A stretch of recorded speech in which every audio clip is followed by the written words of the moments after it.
I can hear you. It's Rick.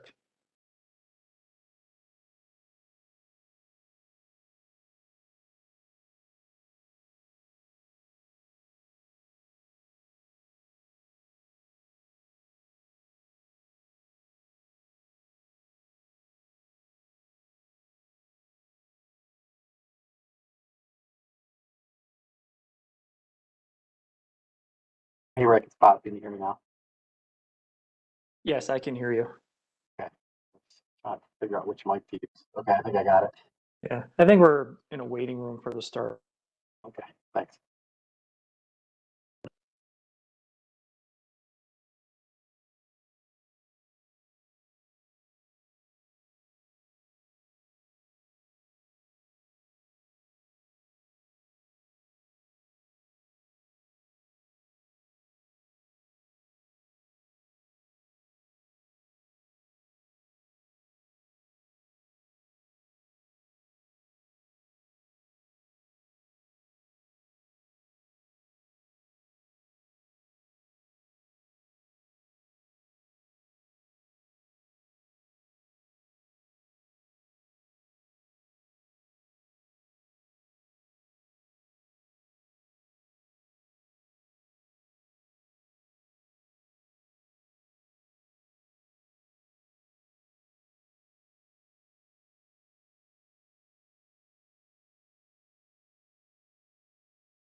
Thomas, the control.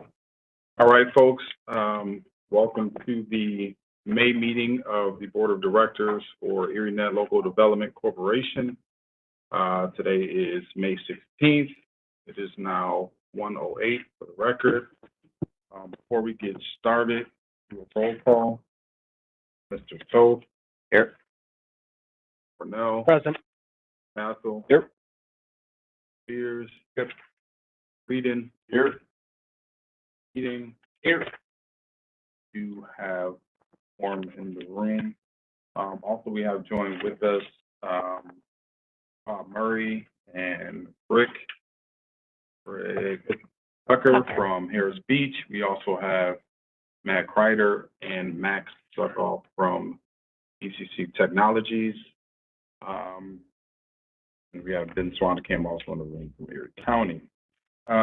Without further ado, if there are no questions or concerns. Motion. Second. Reading, seconded by Dan Castle. All in favor? Aye. Readiness? That carries. Okay. So first and foremost, from our last meeting, we were having a conversation, an in-depth conversation about our construction services RFP. Just to level set, we had one respondent to the RFP.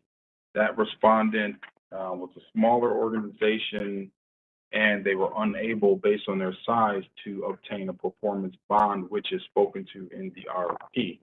So it was the request of the board last time for us to go back, gather more information about this company and about any other possibilities in lieu of a performance bond that would be amenable to the board. So we've done that, and that's why we have ECC here today partly, and also Bob Murray and Rick Tucker from Harris Beach to engage in that conversation. So what you have, what I just passed out, is a summary from ECC Technologies that Matt will take us through, explaining their position on the matter, and then we can have a discussion thereafter. So Matt? Sure. Everybody have a copy of this? Yep. Fiber optic installation RFP. Real fast, I just want to make sure. Bob and Rick, can you hear Matt okay? Yes, I can. Yes, I can too. Okay, great. And I don't think Rich or Bob have a copy of this yet. Handed them out. Somebody email it to him. Here we Did go. you email? I just hot off the presses into the room here. I will send a quick email. While I'm sending the email. You know what? I'm just gonna send a picture. I'm online right here, so I can get this up. Okay. All right.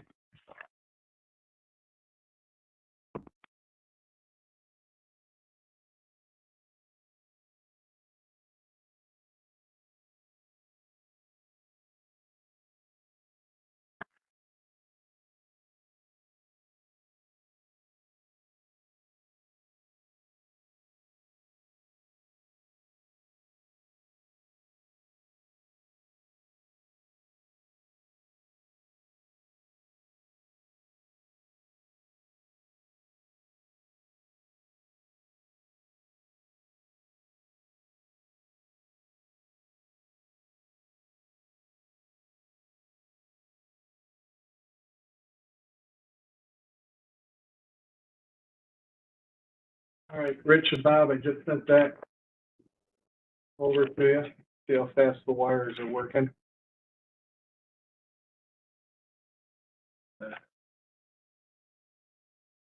Ready to finish up.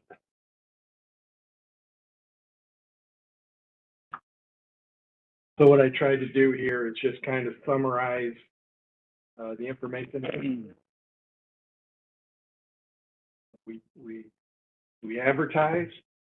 It was widely advertised. We had, I'm trying to remember, maybe Courtney, do you recall how many contractors asked for the RFP? I believe it was many. I can look it up right now. Yeah, and unfortunately, we only got one proposal submitted, even though there were many looking at it, and many did participate in the question and answer session. But and then Mac and I reached out to these folks, and why did you pass on it? And several reasons, but price volatility came up. Having to guarantee material prices for the life of the contract was worrisome. The prevailing wage requirement was worrisome for some. The fact that we're asking for 5-year maintenance agreement, what we were asking for, and I think it was somewhat of a misinterpretation of the RFP, is that while we're constructing, and we turn over live pieces of the network, they also have to maintain what gets turned over. And so that caught some people's eyes. And mainly it boils down to, and we're seeing this across the board, is that the broadband contractors have a lot on their plate. And I think many of them passed because they didn't want to commit to the schedule. But for whatever reasons, we came up with one valid proposal based on the unit prices they supplied. And if we apply them to ECC's design schedule of values, we come up with approximately an $11 million contract value. And the reason we're doing this as a unit price RFP is that the total number of miles is still variable. And it will remain variable as we go out and market and sell to subscribers. And so we need unit pricing so that if a organization comes along in year 2 and we have to extend the network to them, we need to know how to basically write a change order amendment to the contract based on the unit pricing. But as we sit today with the route that we have today, we're at an $11 million contract value. Approximately half of that is labor, half of it is material. It may be slightly more material than labor. And the reason I say that is CLW did try to get a bond just on the labor for $5 million, and they weren't able to secure that either. So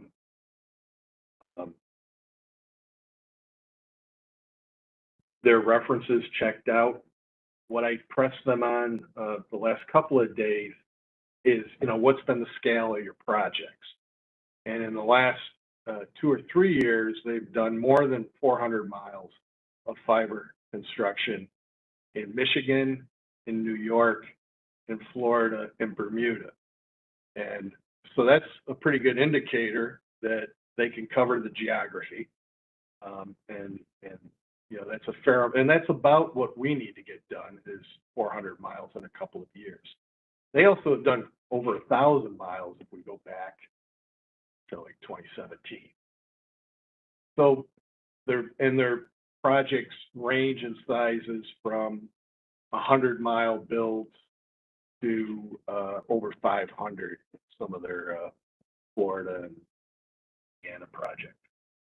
So we think they have the wherewithal to do the project.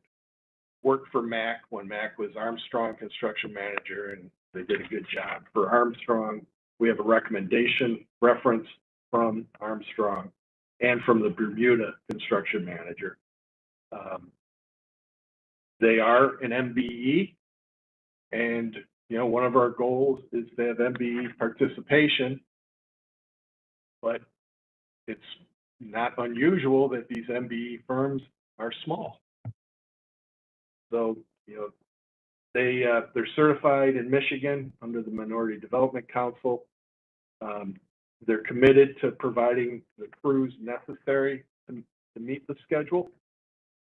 They have $1 million line of credit that can be used for payroll, labor, or materials.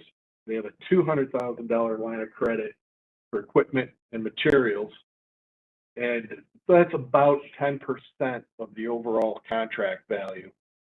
Where that, in my opinion, where that cash flow is needed, where that line of credit is needed, is in the beginning of the project, because they're buying a significant amount of material, they're providing labor for mobilization and startup, and they're not going to see that first check for 60 to 90 days. So they have to have the wherewithal to pay their people. And so the line of credit will do that. They get 1 or 2 payment applications processed by ErieNet. That starts to, establish their cash flow going forward.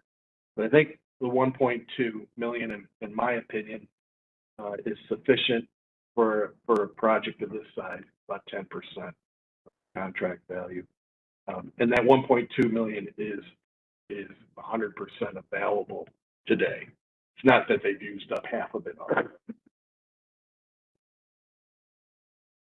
They are a small firm. We looked at their financials, their revenues over the last 2021 and 22, 2020 COVID year, not, $425,000. Last year, stronger at $945,000. Their profit has been, at least according to, they're unaudited financial statements. Look good, so they're in the black, but they are definitely a small company. This will be their largest contract and their primary contract for the next couple of years. They would like to accelerate and get this thing built by the end of 2024. We all would like to have it built by the end of 2024. But, they understand that they have to see it through, which is likely that because of our make-ready schedule and because we're behind, we'll be into 2025 before we're done. Again, they couldn't get the bond because of the size of their firm, lack of prior bonding experience. I will say on our open access projects across the country, we have never asked for bonding, never wanted to pay that premium. Most of these contractors work for private cable TV and internet and telecom carriers. They don't typically ask for bonds. So they don't have, so it's like a brand new driver trying to get car insurance. They don't have the experience, so the bonding companies are wary. Then couple that with their smaller size and without a significant asset like a building or something that would be worth $10 million, they don't have the collateral for the bond. So with all that said, I still think we ought to move forward with them. They've been successful in past projects. They're committed to the schedule. They had a very good proposal. They're 15% under business plan budget. Business plan budget had a 5% contingency baked into it, and they're another 15% under that. So that really gives us a 20% play, which is beautiful going into an $11, $12 million construction project. You want that kind of contingency. Is not typical, and the other thing is we will hold 10% retainage on all their payment applications. Mac's got to be satisfied that the work is enough and that it's complete, accurate. We sign off on the payment application. It goes to Missy and the LDC then sign off on it, and then we pay them. And that's probably a 45-day process. And so, again, that allows us to make sure before we extend money that we continue to be satisfied with their work. And this was an idea that we tossed around with Mr. Tucker and Mr. Murray. Perhaps to lower the risk to the LDC, we could have the contractor purchase the material up front, or purchase a majority of the material up front, store it in Erie County. They have warehouses already identified where they want to store the material. And then they would submit a payment application. We would pay once we went and inspected the delivery of the material, make sure they're in good condition, and then we would process that payment application. That essentially takes half of the financial risk off of the contractor. It's still a risk to the LDC because you got to install all that material. But if we're worried about the financial wherewithal of a small company, that would be an option to minimize their cash flow. So we're not 100% on that idea. We're, like I said, we just started talking about it yesterday. But their CLW is, and why wouldn't they be amenable to that? They'd get their money up front. So Well, I like the idea that it's their biggest, most important project versus a big construction company that has much larger projects that are higher priority than this.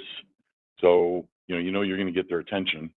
and they're gonna be less likely to overlook you or take you for granted as a smaller project that they're competing with other resources. So, when we did the southern tier build, there was a brand new company called Todd Cable. And we knew the owners of Todd Cable because they had worked for other companies, including Fiber Tech, which is now Crown. And so, you know, they're a brand new company, not a lot of corporate experience, but they had very competitive number. They were committed to the schedule, and they did a good job for us. So, you know, Do they look bigger at, isn't always better. do they look at New York State as a growth market for them, given the likely there's gonna be other fiber projects around New York State? Broadband market is very hot right now. Right. I So mean, would you they, can get broadband work anywhere in the domestic I'm use. just wondering if it would help them secure some other work, if they at least had some kind of small office presence in Buffalo to say they're committed enough to put a person or a, It seems like it's Carlos. Well, they're gonna have an office here. Yeah, No question about it. okay, it seems to Carlos' business model, because he's been doing this for 20+ years. I don't think he particularly wants to get a lot bigger, okay, just from watching. okay. Well, what Carlos is Carlos, and what we've encouraged him to do for the last 2-3 years is to get off the truck, sit on his butt in an office, and manage. But he likes to build the plant himself. Yeah, he's a hands-on He's a owner. hands-on guy. Does he want to grow it? Right. They will have an office here. But they do like the idea that Buffalo is closer to Michigan than Bermuda. Much. Carlos didn't want to move the bunch. Hey, Bob, can you hear us? It was down in around Gowanda and Springville, cross country, in the snow up to here. Because you know how the pole line. Yes, I can hear you. Not Yeah, hold necessarily on. along the road, they're Right. across the field. Fields, right. We're out there. Never won. Can you explain, Bob? I think I understand, but if you could explain what the risk is to the LLC with entering into this without a bond? Thanks. I'll ask my partner Rick to help out. Rick. So Rick is Rick's practices surety bonds and performance bonds and construction contracts and architectural contracts amongst other talents and skills. So I wanted to make sure we had the right person. I defer to Rick on all of my construction projects, particularly for public entities that we work with. So, but real quick too, before I let Rick talk, I just want to make sure the board understands even though the RFP, I believe it didn't mandate a performance bond. I just want to make sure the board understands it was one of the criteria that would be considered in a response for scoring a response. So if you had the bond, you'd score more points than an outfit that didn't have the bond. Or also said differently, even if you didn't have a bond, you would just get 0 points for that category. Mac, am I stating that correctly? I just want to make sure the board understands that. Pretty much, yeah. Yeah, okay. Guy had a paragraph on it. Okay. So Rick, if you want to, you're better off than I answering that question. Sure, thanks, Bob. So what we reviewed over the last few days is the practical risk of this scope of project, the anticipated work and how it's anticipated that the payment will be done through a unit price schedule of values. And what our suggestion was on the minimizing or mitigating against, practical risk, and practical risk being the risk that you would be more likely to encounter, not the full risk, because full risk would be 100% of the contract value.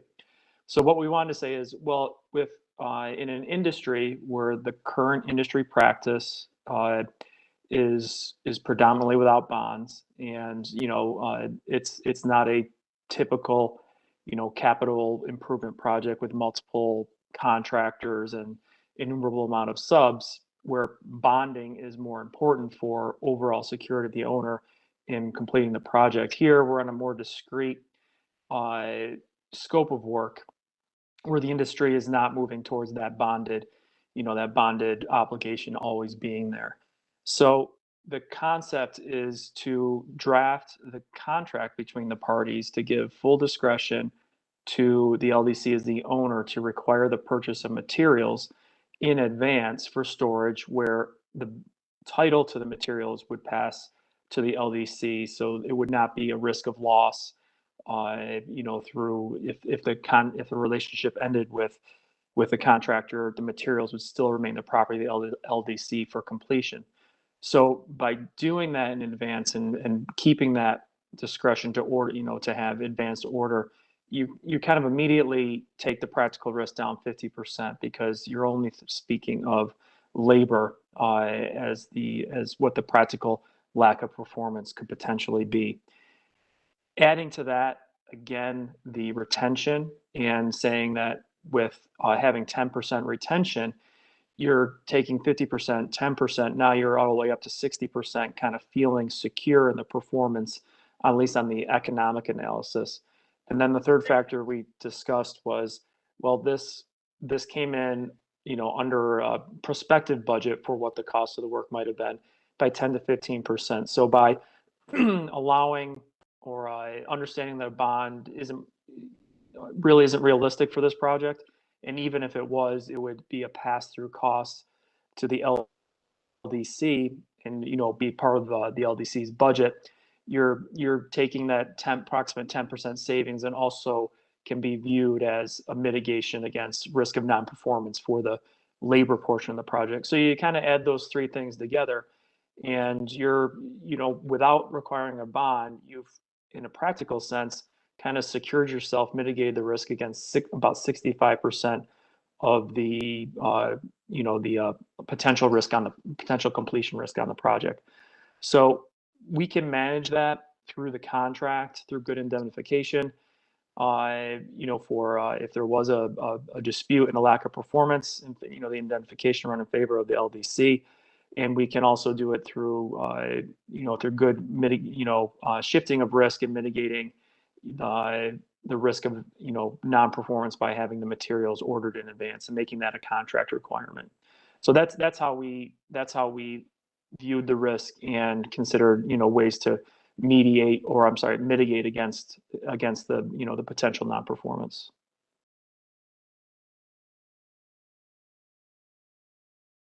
I have another question. Kind of the same question I think I've asked multiple times, but since we're getting so close here, explain to me exactly what they're doing. Like not the big, but like on a day-to-day, what is a crew actually doing when they are working on this project? So they're in a truck with a spool of fiber, or it may be a spool of what we call messenger cable. That's the cable that goes between the poles that you wrap your fiber to. Okay. So they're basically stringing along these pole lines, occasionally underground.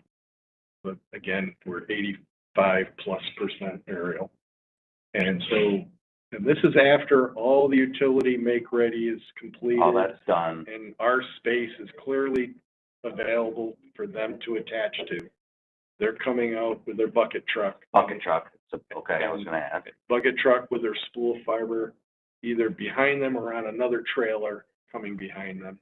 And they're stringing the fiber up along the road. So I should have let Mac explain it because he watches it every day. So they're either in a bucket and or there's going to be a guy climbing the pole, drills a hole in the pole, puts a bolt through the pole, puts a clamp on it. And then the strand, which is 1/4-inch strand, it's called strand because it's a multiple conductor messenger. We call it messenger. And it's a support for the fiber. Galvanized steel cable. Galvanized steel. By the way, I've got some samples of fiber coming. So this strand is bolted to the pole. It goes from pole to pole to pole. So after that's up half a mile or whatever, there's another guy with a bucket and another trailer has got the fiber cable on it. And the guy again goes in a bucket or up on the pole, and he hangs the fiber with call it a coat hanger. Imagine a coat hanger. Okay. It's called a roller. And every 50 feet or so, he puts a coat hanger between the strand and the fiber. And now you've got two conductors hanging there. Okay. So now the guy goes up a pole and he puts those two conductors together. It's about this big by this big. And inside that machine are two spools of lashing wire. So lashing wire looks very much like picture wire. Okay. Very much like picture wire. And what this does is you drop this monster machine called a lasher on top of the string. And as they push that lasher along the strand, it actually wraps that wire around the strand to the fiber. Neat little package. That's called lashing it. So those spools of picture wire get wrapped around. When you go out to your car, you'll go look. You'll see the cable on the bottom is telephone. It's black, and they work the same way. They've been doing it for 100 years. So they lash the cable, and they get to the next pole. They stop the lasher, and that picture wire gets attached and cut. And then the guy takes that monster lasher, takes the other side of the pole, and does the same thing. Now, in advance of all that, there's going to be guys out there, a separate crew, putting in screw anchors. So if you go out and look, you see a pole, and you'll see this down guy, keeps the pole from falling over. There will be a guy that puts screw anchors into the ground, and they run a piece of guy wire from the anchor up to the pole and attach it. Not necessarily every pole. Not every pole. Especially when the cable changes direction, then you have a guy. And these are crews of two men, women? 2 to 3. 2 to 3? Typically, but there's also maintenance of traffic, protection of traffic. Flag So guys. there'd be at least a couple flag. It could be a little more complicated than that, especially if we're doing a throughway crossing or a major Or even a state road. state road, yeah. Okay, if this road out here was a state road, you'd see multiple vehicles and flaggers. And you'd have it combed off, and you'd have the flaggers, you'd have the flashers. So, you know, it's called muted, I'm you're probably familiar, so. What? Manual, Oh, uniform. yeah. I'm familiar with MPT, you know. Yeah, for state DOT, right away, you have to follow all that. So that's basically what the crews do. And then there'll be another crew follow-up who actually splices the fiber cable together. So all that said, I guess I mean, given what they just said and what you've described, it's hard for me to understand practically what it would mean to have a fight with this contractor about the job that they're doing, or if we don't like it or something. No, you're absolutely right. The basic things that could happen is they do poor quality work. If they do poor quality work, we stop them for reasons. I've seen some awful lashed fiber. And what does that? So what does that We mean to have make awful we lash? make them do it again. But what does that mean when it's So awfully It's lashed? too much. So what? Oh, so much black. But Yeah. maybe Mac, explain that you've worked with this company before, you've seen their work. Yeah, That might be. the work's been great. Yeah. So poor quality lashing. So you've got this Safety violation, Safety violation. would be all over that. poor quality lashing. So you imagine this picture wire like this. Mhm. If they don't install it properly, the fiber cable and the strand won't be attached to each other. There'll be a gap. We call that air. Mhm. Okay, you don't want that. Okay. High winds, So- it's Pretty easy back to and forth. spot though. It's pretty. I mean, this is not, Yeah. this makes me, I mean, I'm feeling more comfortable with Yeah, this. I mean, it's not, building the stuff is not super high tech. Yeah. I mean, fiber splicing is, Right. but this construction techniques go back to Bell Labs and AT&T, over 100 years ago. Not like you're building a stadium. Yeah. You know, from a big risk is safety, as Matt said. And that's really feel number one. disparaged. Yeah. And the risk is that they don't staff properly to keep up a schedule. Mm-hmm. Um, Right, sure, the schedule of construction. and our construction schedule is not overly aggressive. The reason we're out 2 years is because of make ready. Those were clear today. You know, we try to bring in, 15 crews, but we don't have, make ready's not done. We'll be on top of all this anyway. For sure. Right. You know, our schedule is not very aggressive. That's not through anybody here. It's, And you won't find a more aggressive manager than Mac, so he'll be breathing down their neck. to get this done. I do have that reputation. But, everybody wants to get done. Sooner you get done, sooner you get paid. When you say purchase the materials up front, what specifically you're talking about? So we've already done that that. messenger cable that we talked about, Okay, the guy wires, Everything but. everything but the everything thing but that we. the fiber. Yeah, okay. All the support Mm-hmm. materials. Every so far, we have this thing, snowshoe, which is basically a wrap excess fiber around the snowshoe so you can do maintenance and repair work. I promised Thomas that once we get going, we'll rent the bus and we'll take everybody out. We'll take a party bus. Yeah, I really want to. I don't buy that. I've been doing, Dying to see it. I've been doing this for forever. You'll see the Wherever I've windows been, now. including in Europe. People who are not field people, I rent a bus. Mm-hmm. The accountants and the lawyers, we rent a bus. And we say, let's go out and touch and feel this stuff. Go to the warehouse, let's touch and feel. So we know what we're talking about. That's absolutely the plan. So you said they know where they want to store this 400 miles of fiber? They have 2 warehouses that they've identified. I think you've seen Yeah, one or both of them. So there's one location that's in Ashford Hollow, a little further south, but that's where they were last time. Cattaraugus County, but I don't know if that really matters, but. That's where they were last time. I spotted a place for them in Lackawanna. I think that would be better. I personally, I don't think we want our materials in Cataract. I'd rather see the location of the warehouse be further, South, east. Lackawanna is really on the edge. It's really west.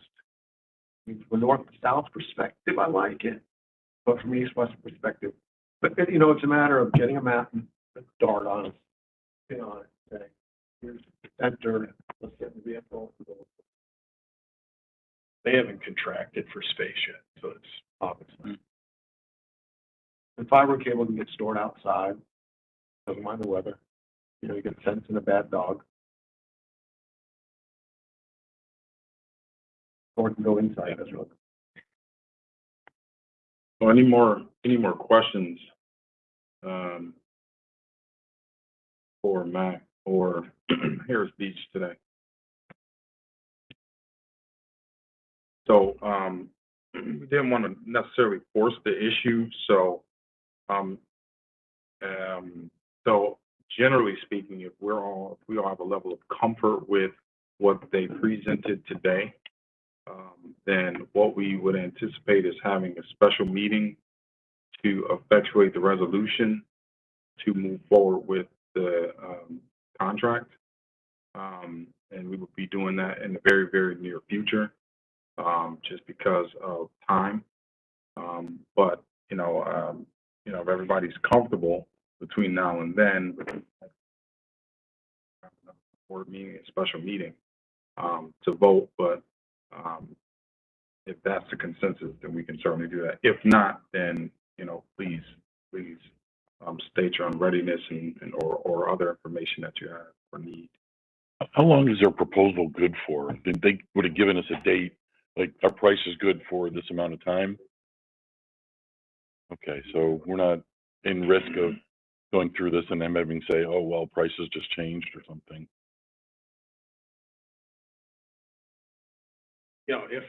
If we're not, in fairness to them, if we're not going to award to them, they need to go Right, find no, I'm a lot more comfortable with this now. yeah, I'm too. Do we have to wait? Can we?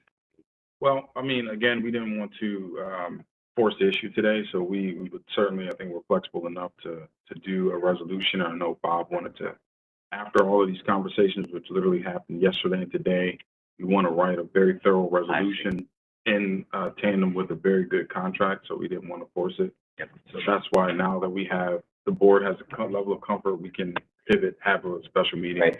Can you do your special meeting via WebEx, or do you have to be in the room? No, and we don't have to do it here, we can do it at Erie County, you know, where the majority of folks are, we'll work it out. I don't think we need to worry about the special meeting. Logistically, we can get it done. Really, the point of today is to make sure everybody's comfortable with doing it. So if we're saying that we're comfortable, then we'll work out the logistics of having a meeting with Bob, et cetera, and we'll get it done. Perfect. I think it might be useful for Bob to actually talk directly to their project manager, the T's and C's that he would want put into a contract. Sure. Let's get, rather than, you know, we're doing this back and forth paper right now. Yeah. Well, right now, we're just talking about the resolution, so we can then get the contract negotiation. We'd like to do them together, if possible. Yeah, Yeah. quickly as possible. Right. Yep. Okay. With you on that. All righty. So, thank you all for that. Harris Beach, thank you for working through the specifics with us. And with that, we can move on to number 4, Executive Director's report. Thomas says, Bob, do you need, you don't need Rick, or do you need me anymore? Or, No, you're all set for today. okay, great. Thanks. Thank you, everybody. Thanks, Rick. Bye. Right.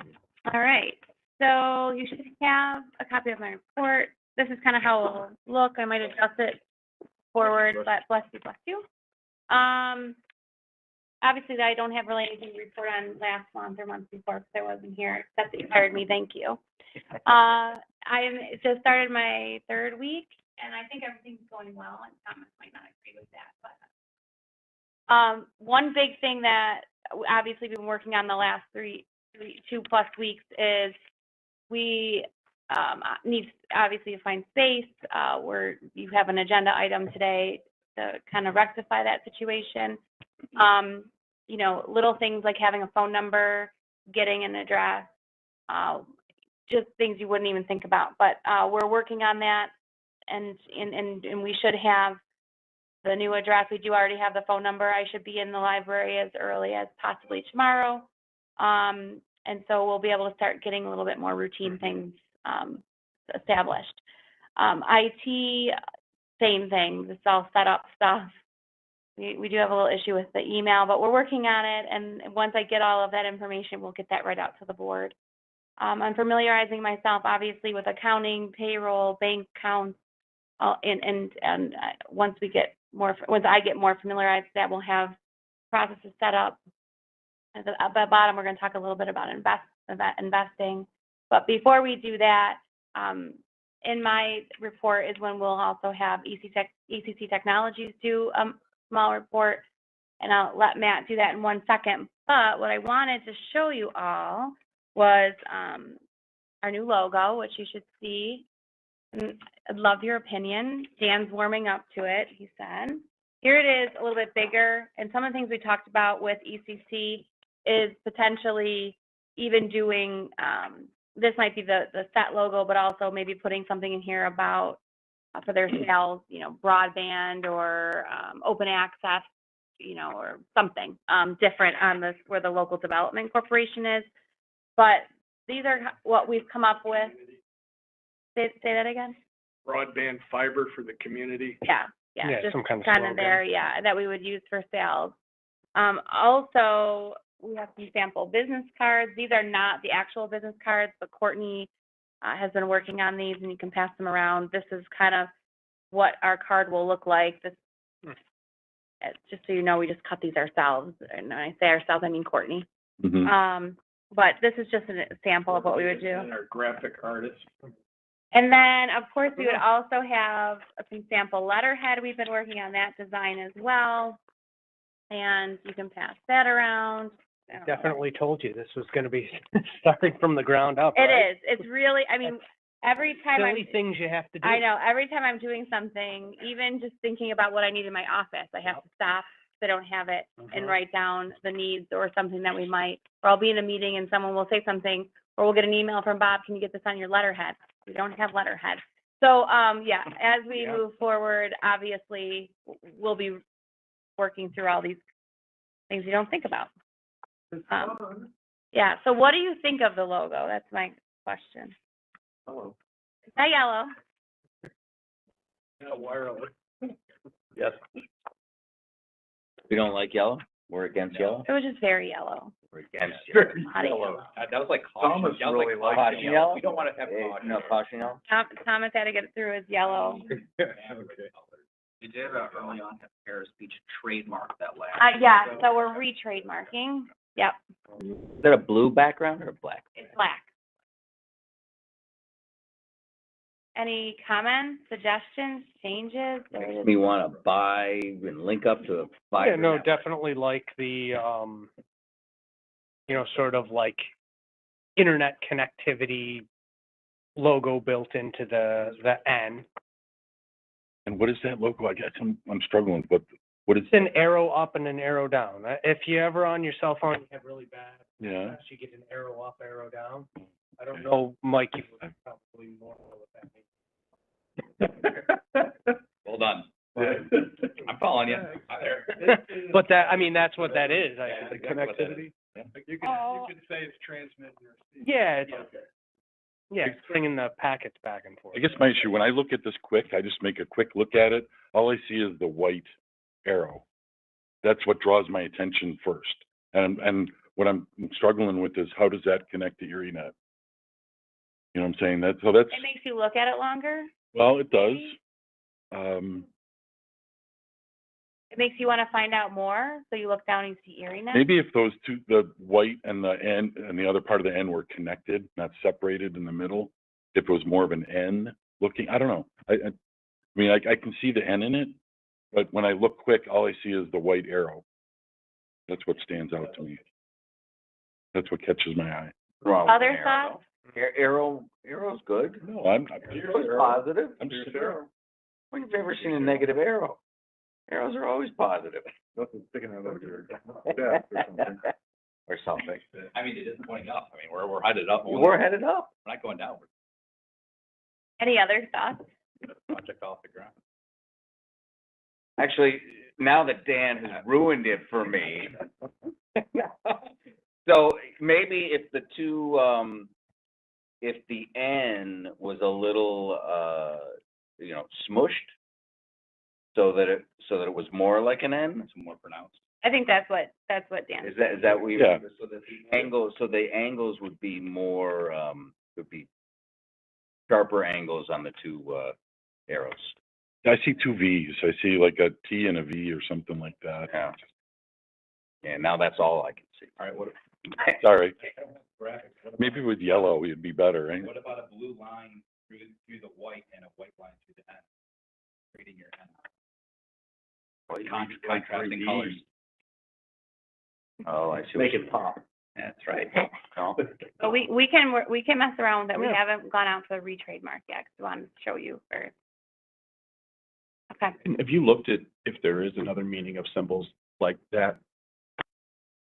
No, there's something. Almost looks like, you gotta be careful these days, Awful, right? does it? No, Right, but it I'm could saying, mean anything. I don't know that it Oh, does. I was thinking you already knew. No, Yeah, but I mean, okay. you have to really, I mean, I think back to, you know, a stage that was used once at a convention and it turned out that it was a Nazi room.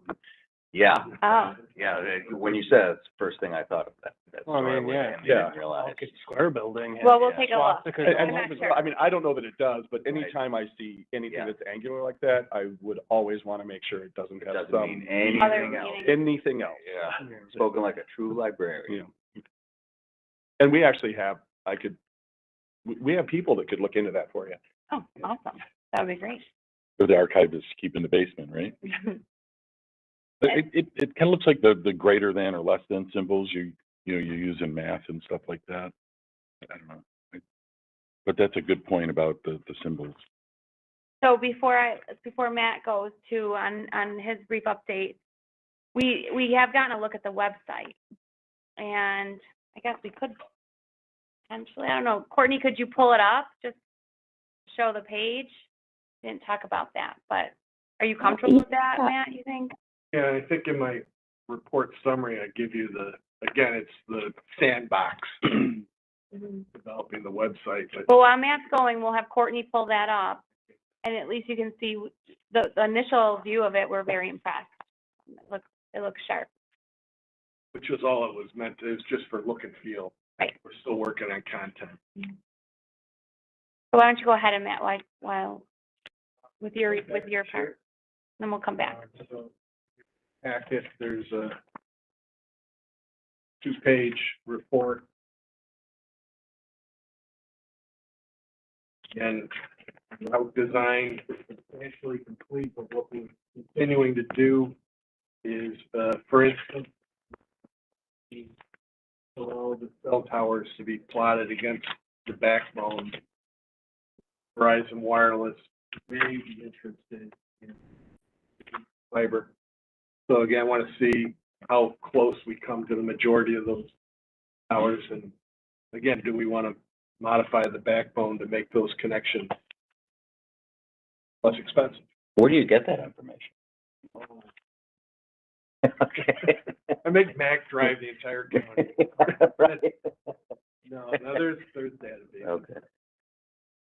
Yeah, and Verizon will give it to us. I mean, if they want to play, they'll give us.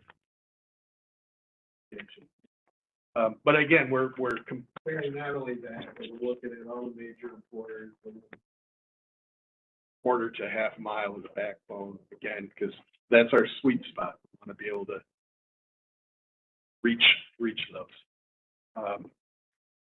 Had a good meeting with the Bills, the Legends developer. Mac has included in the design how to get in and out of the stadium site with a diversified connection. That added 6.2 miles, something 6.1, something like that. 6 miles, approximately $300,000. We can either try to bake that $300,000 into the price we offer the bills for that service. We could put the 300. Were we not gonna connect to there anyways? Well, we were going by it. We We're were going to ECC, right? So it adds 6 miles to get, It's mainly connected.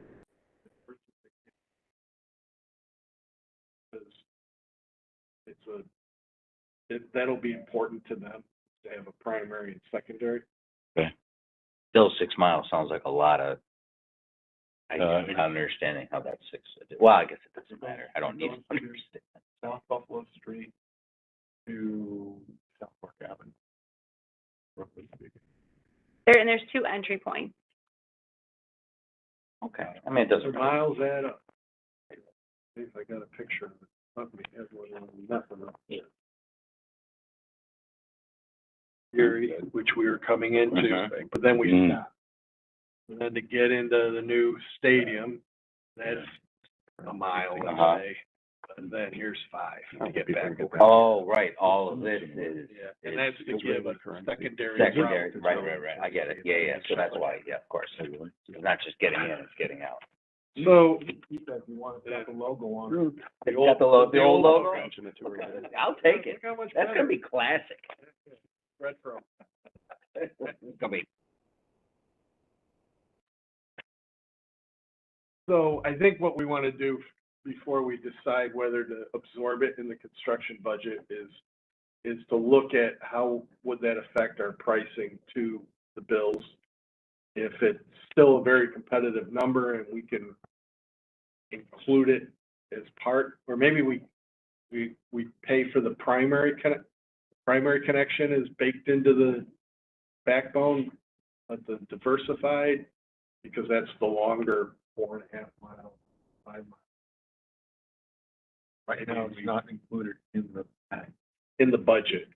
Right. It can be. It's just, we didn't want to arbitrarily add it without a discussion. Are we connecting to the Town of Orchard Park Town Hall and the Senior Center? That's California Road. That's not too far away.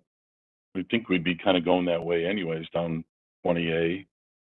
Yeah, we get, like I said, we get to Erie Community College and the primary entrance into the new stadium is off of that, and that's about a mile. It's then getting to it, because we're building these things in get to a diversified ring, you have to build. That's the, One right by Hilbert. I think we all agree we want to build. So we'll either gerrymander the backbone to make it more palatable, or we'll absorb it into the, have the ARP funds pay for the backbone construction, and then that would eliminate the 6 miles. I think it's important to mention, sorry, Dan, real quick, that the Bills were really interested in ErieNet as well. They worked on a similar project, I think at the Kansas City Stadium. I don't remember what. And the last one they did in Los Angeles. Yeah. And and the connection for their, so they did the SoFi or whatever it is. It connected the emergency services, which obviously is a goal of ErieNet. And so that was very attractive to this Legends company that's building the stadium. So I think that's important to mention too. And we would probably do a follow-up meeting, obviously, with the Bills to do some kind of partnership That's marketing where we piece. left it, that we would come back with the pricing options for them. for them. So, yeah. Mhm. Pricing in terms of the construction or in terms Well, of just- service? And they would have options. If they want to use capital dollars and just pay for the next 30 years and write us a check for a 30-year IRU to use that fiber, that's great. Like that idea. If they want to do it as a 5-year lease, which is more the model that we'll be putting in front of the libraries and the schools, then, we can offer different flavors. Mhm. It's what kind of budget they have to work with. Right, well, but keep in mind that just under half their budget is public dollars, so they may, I'll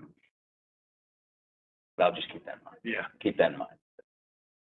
Operating budget might make more sense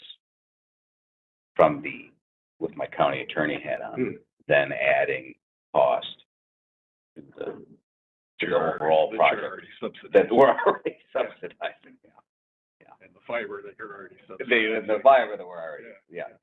You guys are great to look at.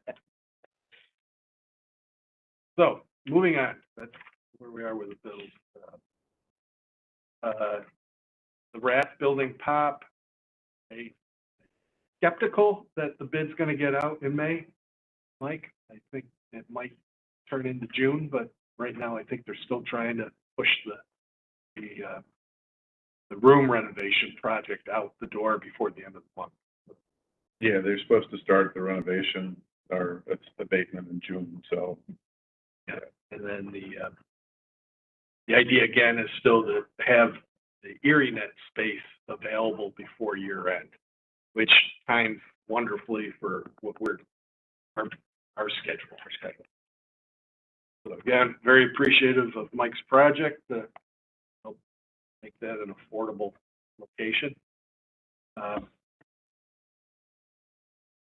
We've identified the fire training center as a secondary POP. We haven't really gotten too far with the public safety people on that. And the good news is we're through the seeker process. No, that is good news. Won't slow us down. We're kind of dead. We're not 100% dead in the water for utility coordination. We are submitting still to NYSEG whole attachment applications, but we really need to get Harris Beach to get the contract language and the contracts out so that it's twofold. One is we need the insurance in order to do these make-ready applications with utilities and for the permitting. But then we need to agree with the contracts, so they both go together. So I think we're closer. I think Harris Beach will have some contracts for everyone to review. They make any time this year? Yeah, I mean, our top priorities were obviously getting through these conversations for the contract for the CLW and then contract with you. As we don't have that yet. But yes, we've discussed the timing of these contracts. Melissa, did you get that email I sent you yesterday about insurance? The bond insurance. Yeah. Mhm. The other important item, and Thomas is helping us with this, is the city of Buffalo has a telecom fiber agreement. And so if we're Green Light or we're Spectrum, the city then wants, and it's a significant number, they want something like $50,000 for every 10 miles of fiber, something stupid, something like that. It was looking like nearly $2 million that we would have to pay the city to access the city right away, get city permits and all that. Now that's what they want from, you know, the carriers, whether they view us the same way. Thomas has made some introductory requests for consideration. I want to speak for you. What do you? No, so Mac approached us with that concern relative to the cost of the permit. And so I took a walk over to the city to discuss it with Tom Terapaki is his name. Right. So he advised that he just does the work with the specific agreements. And so I actually had a conversation with the DPW commissioner who took the information. I explained to him what was going on and the fact that we need to have a much broader conversation of how ErieNet will interface with the city of Buffalo, and also the fact that we can't be perceived as, you know, your traditional vendor like. Well, if they want our best price to connect city projects, then we don't want to add $2 million onto our price. Right. So he wasn't super familiar with the project, so he was going to get with his people and then get back to me so we can have a sit down about it. You check with Brendan on Thursday when we're over there. Yeah. Pound our head against the wall if we try to go that level up. Licenses city before, and those licenses are voted on by city councils. Yeah, that's also what he said. So it may be more of an arduous process than we anticipate. It could be really simple, make Yeah. 000, put it in front of city council. Yeah, we're gonna have to have some discussions with the city on that. I'm not sure exactly who, but The angle is we're building this for your benefit as well. I want to give you as attractive price as we can, so don't make us add $2 million into the right. Yeah. The rest of this, it all boils, all the RFPs we talked about, the fiber optic installation RFP.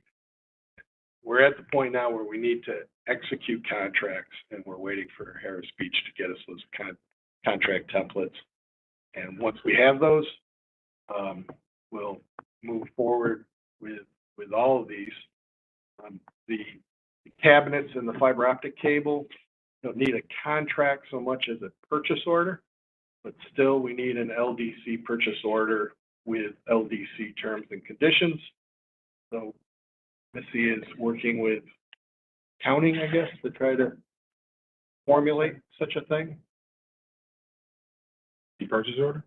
Yeah. Oh, Yeah. yeah. That's Those were all, I don't really, are you talking about from yesterday's email? So we're ready to order. We're already signed we're ready off to on. order Right. X million dollars worth of fiber Right. optic cable. Do that as a purchase order as opposed to sending. If your purchase order language is intact, then we can move on that. And assuming your ARP funding is accessible to pay a bill in 30 days, for sure. That's good news. I think Justin from ECC. Yes. He can tell the website real quick if. Was that Justin from ECC? Yeah. Hey, Justin, can you pull up the ErieNet working website? Here we go. Oh, I haven't seen this already. Everyone. Teaser. So that's the splash page, right? Cool. And then our mission statement. And again, we haven't necessarily settled on the narrative or the content, it's more the look and feel of what the website is. Options, you know, and some contact information about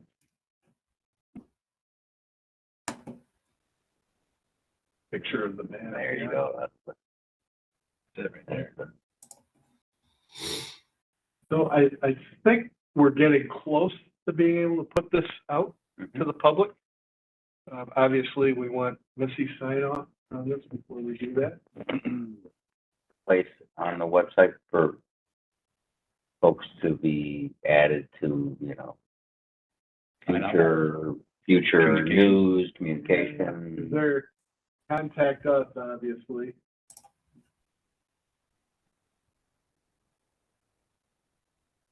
Probably With the board meetings on there, right? Of a board of directors. meeting. It will be, yeah, but it's not right now. reference, you know, sales info. Right. Would reference that Right. to our sales rep, Ty Reisig. If you'd like to learn more, sign up, Yeah. please fill out this.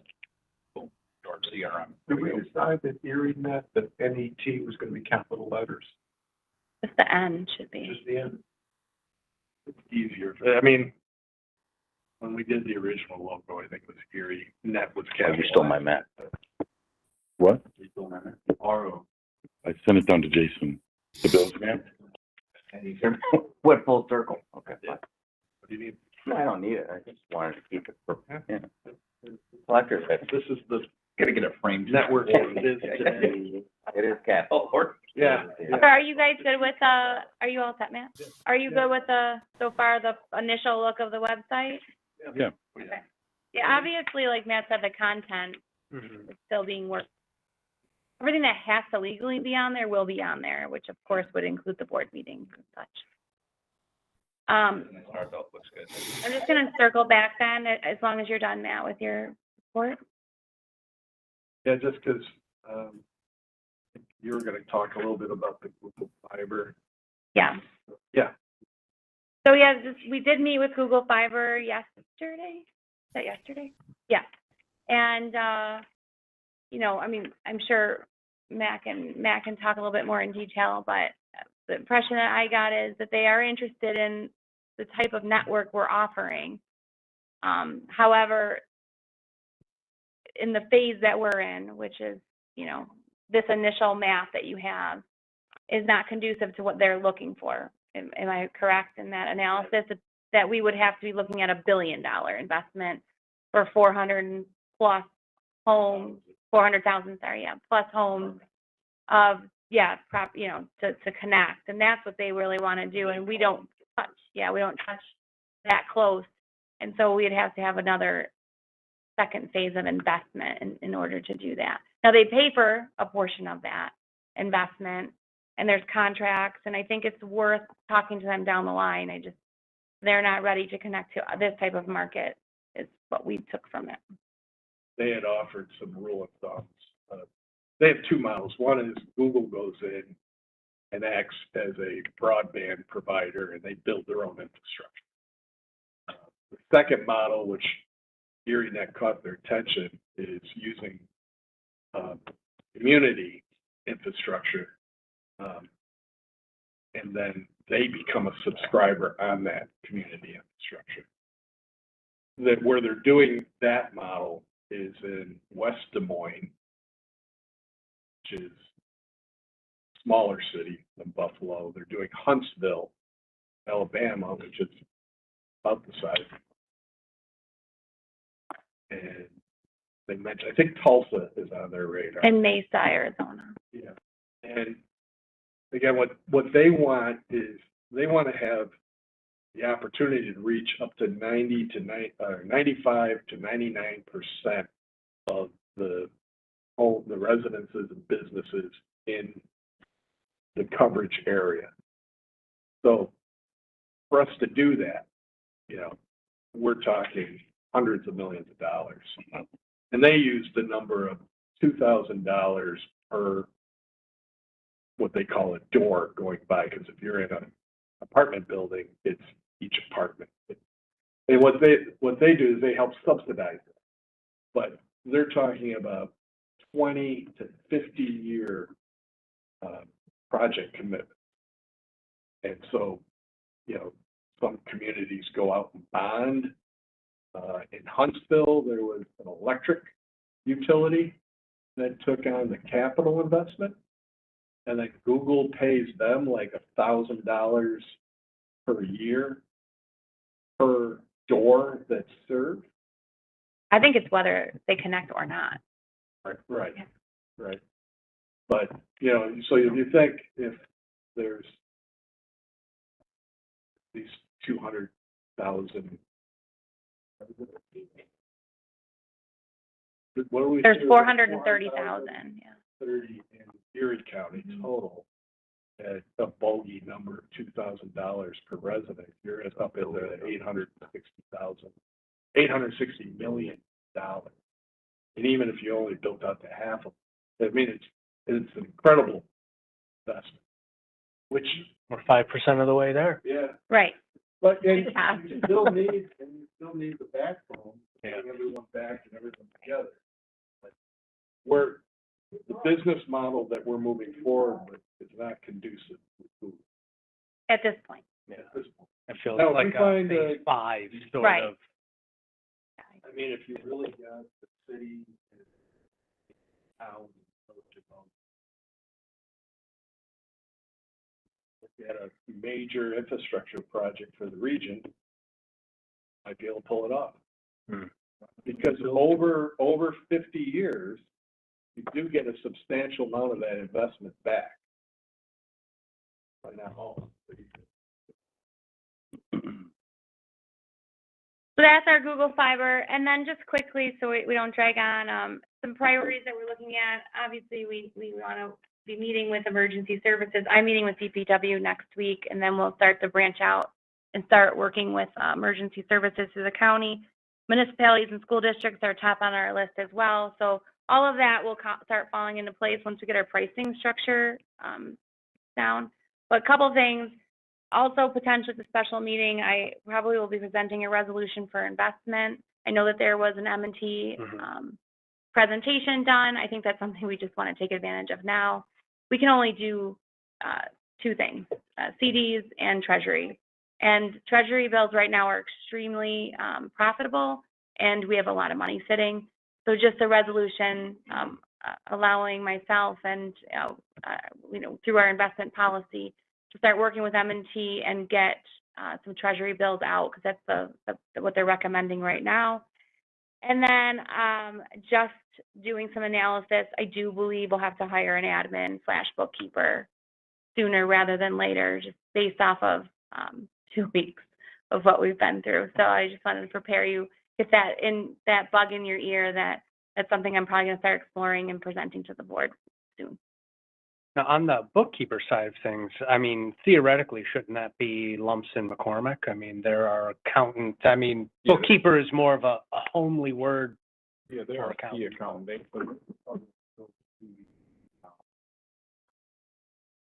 They're doing it now. So what we lack of executive director. So anything that we come in as far as what we've signed already, we've been uploading all of our invoicing to shared service drive. They have access to it, and then they are doing the bookkeeping and booking the expenses in their system, which is our system. So, yeah. Yeah, I mean, we'll have to, now that we're starting to get the bones of a real organization, we're going to have to start getting into a few of those, getting like our budget submissions put together, start, sit down with Lumpson McCormick, specifically Seth, and, what sort of both ABO or ARP requirements there are for the money, specifically if we start investing. that all of the investment earnings have to be reported, and that has to be shown in a separate pile of money, essentially, to keep track of, because we have to show what is earned and then what sort of investments are expended then secondarily. That money also is subject, we've determined, subject to the ARP requirements for commitments and for expenditures. So what that means is any investment money earned, the organization doesn't get to just keep that in perpetuity. That money has to be committed by by December 31st, 2024, and then expended by December 31st, 2026, or it just evaporates in the ether. We have to give it back. So it's a nice supplement, but it's not like It's a good way to yeah. supplement, I think, our operation Yeah. costs. Up front. Absolutely agree. Yep. So, but it doesn't make sense for us not to take advantage No, of it, even if we have to give a portion of it back. Yeah. No, absolutely. Those are high performing, and it's, I think, understanding based on the cash that's going out, like our cash flow needs, how much we actually have to commit. I mean, we're talking about right now having an $11 million contract. We certainly don't want any of that, being, a liquid, if you will, and not being able to make those commitments. And it depends on, T-bills and the ability we have to keep track of those. Right. I mean, Well, we work with the advisor from Yeah. M&T, and they look at our contract and our cash flow. Even with all of that, there's a substantial amount of money to be Absolutely. invested. Yeah. No. And they can do 1 month, Let's 3 get 'em. months, 6 months, 12 months, Mhm. and then when they become due. Paper admin book. Exactly my thoughts. Yeah. Or just admin / project management, whatever you want to do. That's all I have. On your emergency service item, Mike, does Marlene Hoffman, is that her last name? Does she work for you, or is she part of the? Central Police Service. He has a Marlene. dotted line to me and, but So- reports to the commissioner there at the police services. She was gonna get, and if, I don't know, if had a couple of gentle emails, but trying to get the Verizon circuit costs Okay. versus managed service component. If she said she had access to that information. Right, yeah, she gets the bills, yeah. All right, I'll check on that. But I have to run, so. Yeah, I do too, at 2:30. Let's, give me 5 minutes. Yep, Can two. you get 5 Yeah, minutes? we to got vote 2 resolutions All right. here. Let me just vote real quick, we'll hurry this along. So, no committees met this month, no unfinished business, so we have 2 resolutions for consideration. The first one, resolution, 2023-08, resolution of the ErieNet Local Development Corporation authorizing the execution a user agreement for a temporary office, at the Buffalo and Erie County Library. We'll note that I have a conflict of interest and will be recusing myself. All right, beautiful. We could just note that, Mr. Spears is recusing himself. May I have a motion, please? Motion. Motion by Mr. Cornell, seconded by, all in favor? Thanks. All right, Thanks. thanks. You're welcome. I'm delaying my attendance at this meeting, so I'm just Resolution typing thanks as I voted. 2023-09, a resolution of the ErieNet Local Development Corporation authorizing the negotiation and execution of an agreement to engage Uber Tech IT Services, Inc. to provide technology IT services to the LDC. May I have a motion? Motion. Reading, second. Meeting, all in favor? Aye. Yeah, readiness. All right, and, without. Motion. Second. Breathe. Yeah. You put a deadline. Yeah, Everybody, chop, chop, chop. That's how you should vote from now on. I do that all the time, actually. Top of the meeting. Typing and saying When I'm something. reading something on like a wall, I'll say it out loud. Yeah. And when, we talked about this when